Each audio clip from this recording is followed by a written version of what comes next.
How do you keep the music playing? How do you keep the song from fading too fast? One of my favorite salsa artists growing up, Tito Nieves, he has a rendition to the song, and the lyrics go, don't laugh at me, but I don't know how to say it without trying to sing it a little bit. How do you keep the music playing? How do you make it last? How do you keep the song from fading too fast? How do you keep the music playing? All right, I'll stick to my day job, but how do you keep the music playing? How do you keep the song from fading too fast? And I probably messed up the lyrics. I got nervous. We are living harmonics, musicality. We are not just notes on a script. We are not just words or sigils on hieroglyphs. We are definitely not books to be remembered when we align ourselves, individually speaking, with pure love and presence. How do you keep the tones, the harmonics playing and not fading? That seems to be the theme of the human collective, historically speaking. With great humility and compassion, people are afraid to letting or allowing music to pass and to flow and to keep the music playing. Then I suppose the music never ends. Okay, so I took also later on, you gotta listen to the song, the lyrics. In this song, it's saying that if we're always changing, then as we return to that song, it's really not the same. So I like to say, does it really matter then? Just keep the music playing, because it's never gonna be the same thing twice. However, psyops, you know where I always go with this. You know where I'm gonna go. There's multi-dimensions, two sides, but I like to create two sides to simplify the message I'm attempting to deliver. It's the psyops and the factions that exist for millennia have been creating vinyl music on vinyl in a record player, freezing space and time within the illusion, the optical illusion of the human experience. Now I can prove this. I use science, but I don't use it with the basis of being a scientist. I speak with the basis of spiritual ascension. So I always speak as a layman in the way that I want to play and work with music, because that's when the message actually gets delivered. Trust. I teach Kung Fu. I've been training in Kung Fu since 1989. Ain't nobody gonna want to hear me just have an entire lecture on Kung Fu. The lecture becomes unfolded, unraveled, using other paradigms, such as the martial arts system, such as Qigong systems, yoga systems, in the medical arts, traditional Chinese medicine. That's a system. They are not the truth, but they're also standardized structures that has been proven within the test of our time, musicality, and our presence, that even the Kung Fu that I train in, even as I open up the books of Xing Yi Chuan, 12 animal fighting system, even as the principles lay the same from A to B to B to C, yet my body will never function that way. However, just as training wheels to a bike, we start with structure. So the quickest way with understanding, see with an open eyes, see with an open mind to understanding the structure of a cube or a square, is going to make the perfect circle. So if I want to work with snake in my Kung Fu, and I understand the snake works in spirals internally and outward, yet I'm teaching someone who does not yet have the internal dynamics of the development within their fascial tissue and the connection between the bone, the tendons, the ligament, and the muscle. See, in real authentic Kung Fu, all of that anatomy actually interchanges and creates the chain reaction cycle so that you can create snake. It's not just muscle. It is not just moving A to B through just basic linear physics or the way that people are trying to see physics or tend to see physics. We are dynamic beings, and I would say that the quickest way to learn Kung Fu is to dance with it. However, if you're trying to fulfill and to infiltrate a system and crack the code within a very evolved system of Kung Fu, then we start with, let's say, the cube. We start with linear, but nothing is linear. but the circle, right? You have the perfect circle. And to create the perfect circle in snake before it becomes a spiral in training, then you start with a square. Maybe you start with painting a house going this way in diagonal relationship. Then once you start to attribute a molecular neuroplastic connection within the database of your intelligence, inner intelligence, you create a connection between the tip of your fingers, the intent, into your rib cage. And now if I said that, it's not going to make any sense unless you hugged me and you felt how my rib cage actually articulates from an internal structure of creating the spiral, and it, like a whip, it starts to form on the outside of my fingers. You're not going to learn that right away because we have to develop those intercostal muscles and this way of training. So in the beginning, you start to work with people's levels of indoctrination and how we were schooled and how we went to school. So you start working with that, and that's why a lot of friendly Kung Fu starts with that. It starts with all this forward, backward movement, right? You do that in the street fight, or you do that in a fight, you know you're gonna get your butt whipped. You have to start now working with it. It becomes chess, right? But you have to start with a foundation. You must, and that's why like the horse stance becomes the foundation. You're not gonna sit there and fight somebody on a horse stance. However, the muscles of the inner yin, of the inner channels of your inner legs, have to start to cross connect with the outer yang channels of the outer side of the leg, such as sitting on a horse.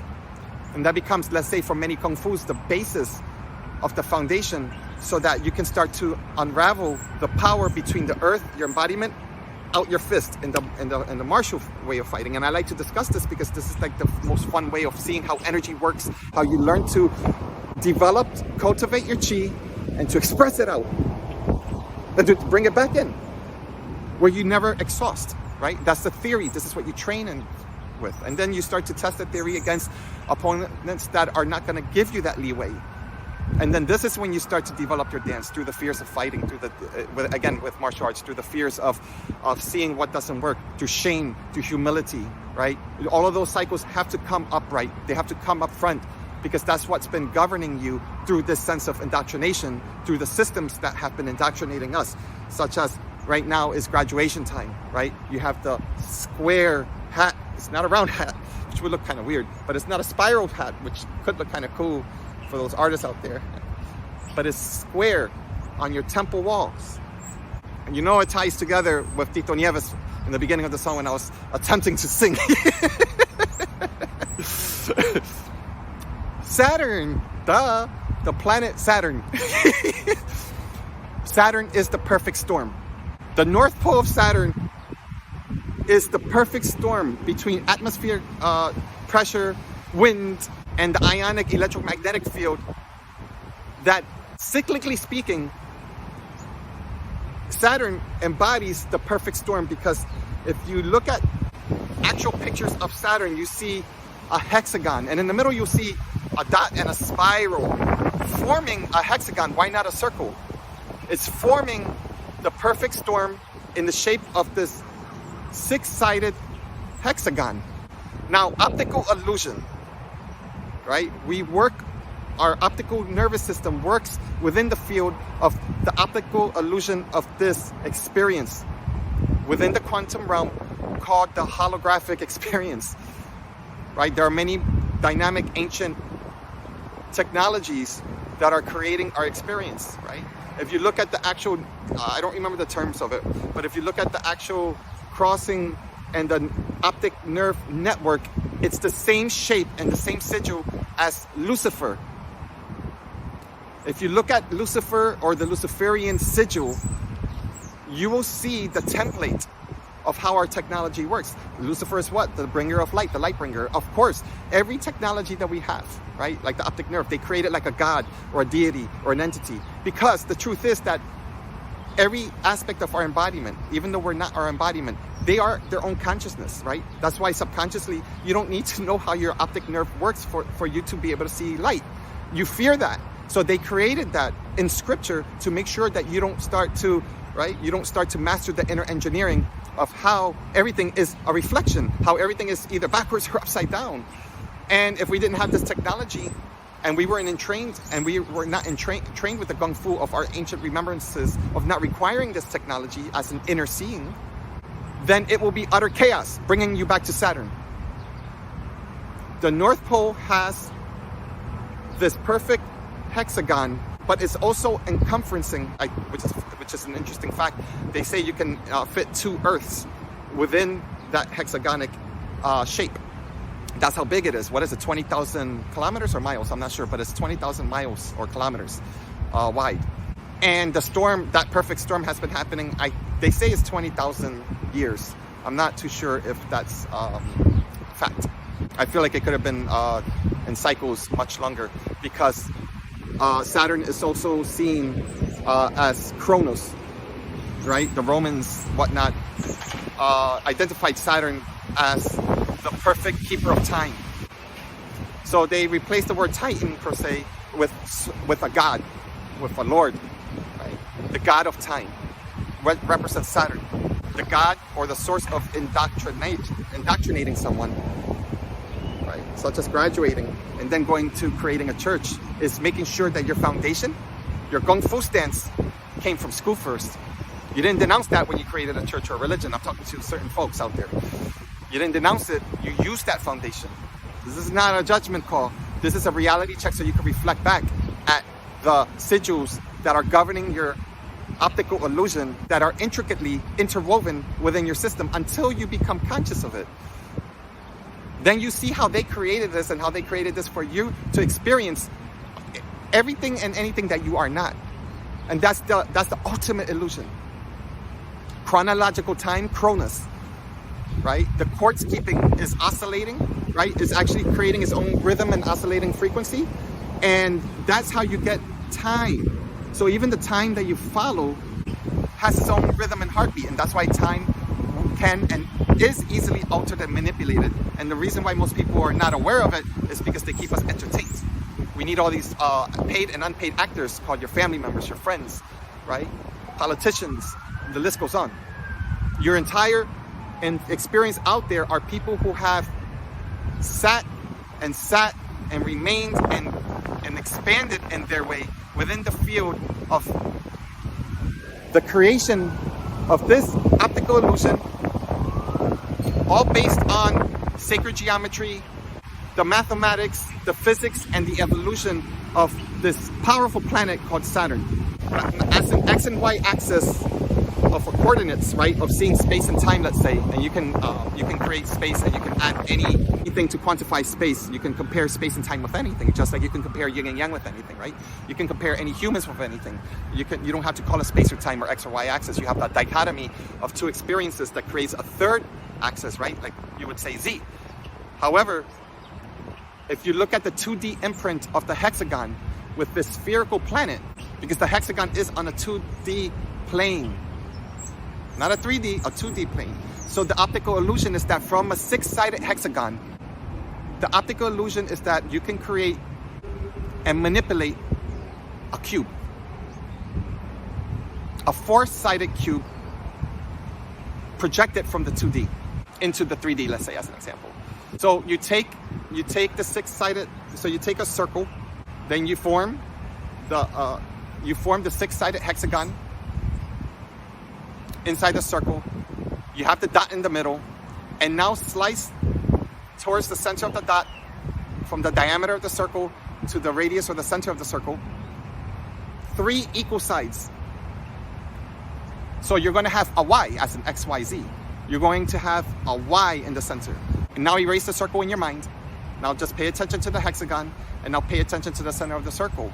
You see how the hexagon becomes the cube. But yet the cube is still in 2D, which explains the music that I was trying to play, which explains indoctrination, is that how do you keep the music playing, but playing on a CD, a disc? The rings around Saturn was all calculated. Because if you look at Saturn's rings, they're huge, but they say it's only 10 meters thick. The hair of my eyebrow is still too thick for my body, if you're going to look at the ratio between Saturn and the 10 meters of a ring. So the optic illusion is to keep us within this template of remembrance, which is part of the Akashic record and the technology, but that's a different story. The technology as to how the Akashic record could be at least comprehended within our thinking minds, within this reality and this perspective, right? But that's another story. But it does fall within these tangible points I'm trying to make here. To understand your 3D experience and the optical illusion is to be able to see how they took a 2D and turned a perfect circle or a perfect sphere and the entire experience as to how the North Pole of Saturn, how do you keep the North Pole of Saturn so that you only experience that part, right? You indoctrinate the head. You indoctrinate the heaven of a person, saying the heaven is not connected to you. So the experience of heaven is not you, right? So the head represents heaven without. But that was indoctrinated, that was created. That's part of the illusion. And then you have the optic nervous system to prove it to you. So now you have proof. So there goes the devil, or there goes Satan, Saturn, because Saturn is Satan. And you're Lucifer. Actually, you could say you're all of it. Once you change the illusion and you change dynamics of scripture within, again, a rectangle or a square shape or a thin book, right? That's, again, the codings.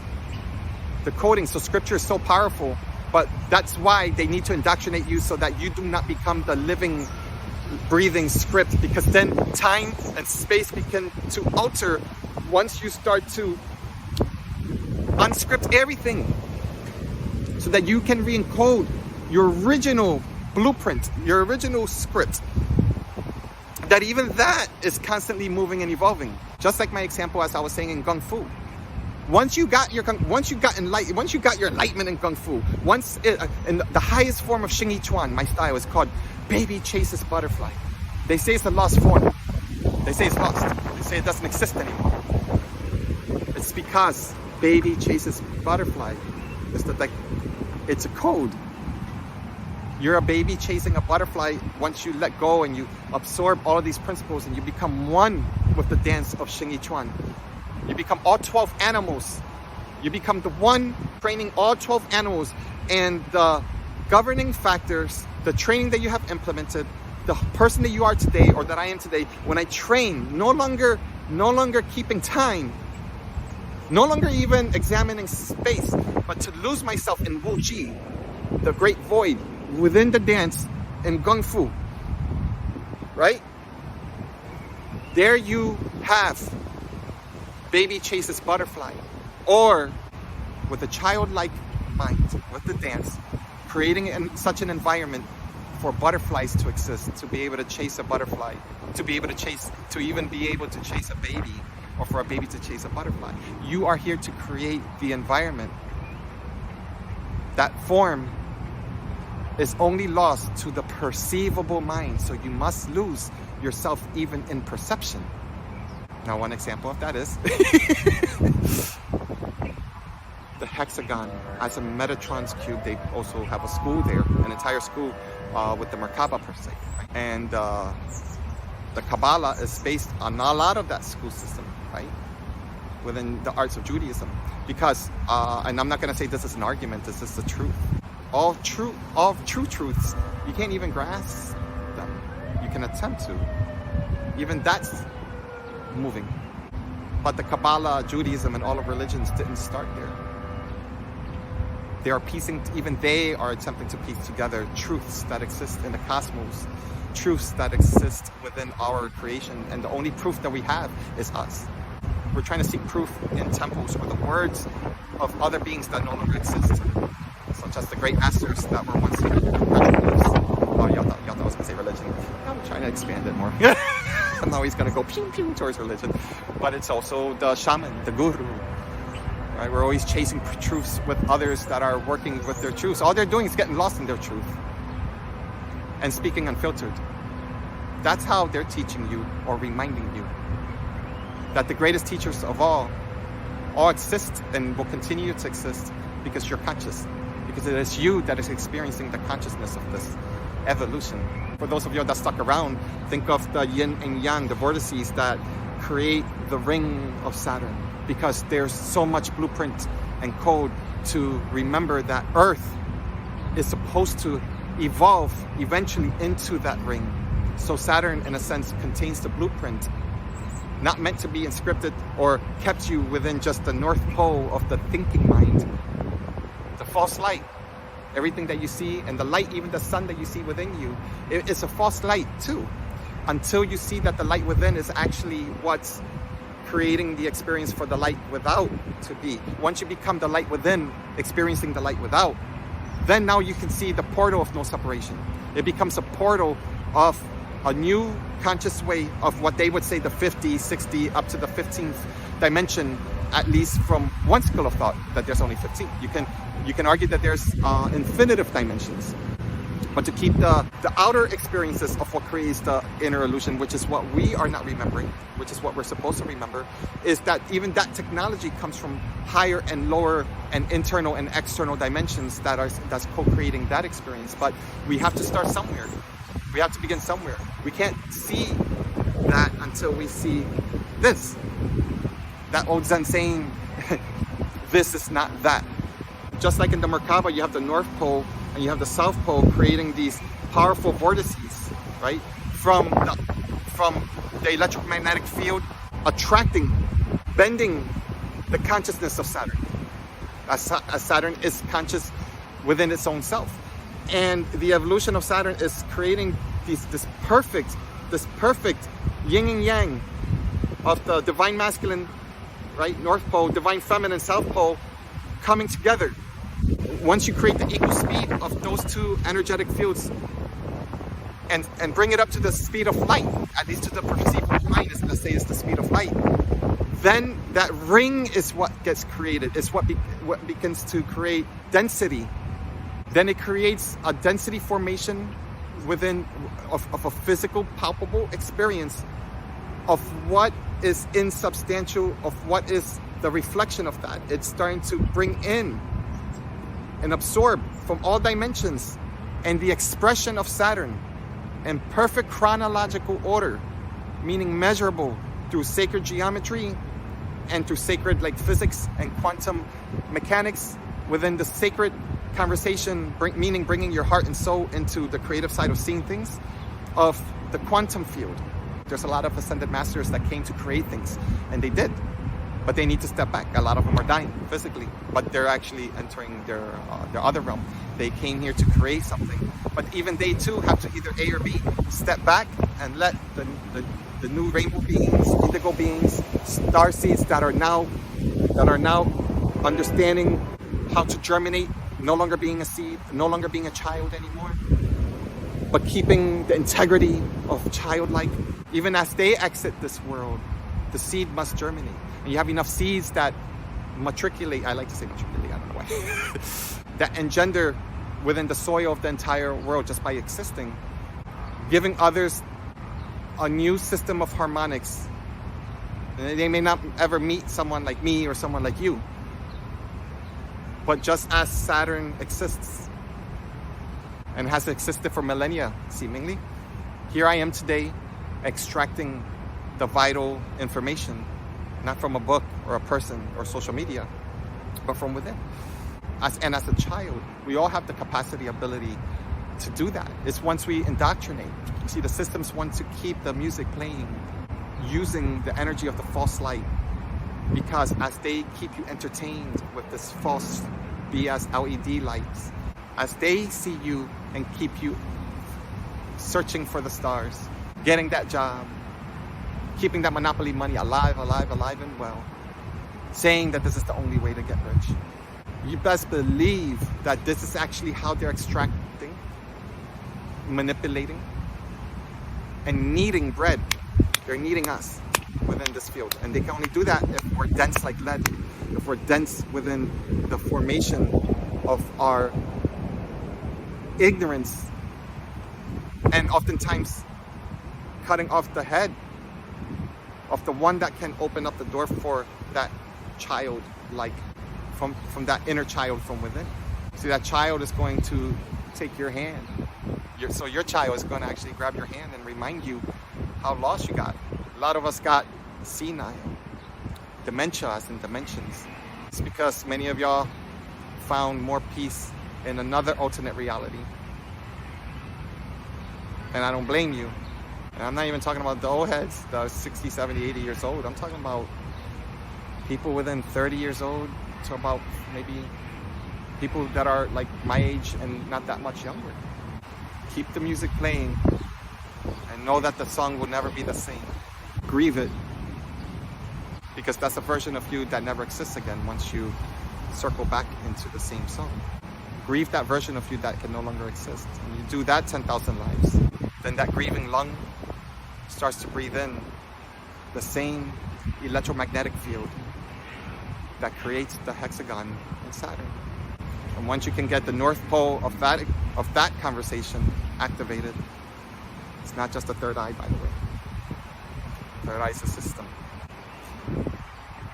Then you can now introduce the divine feminine, your soul, to raise from the soil, the soul, up.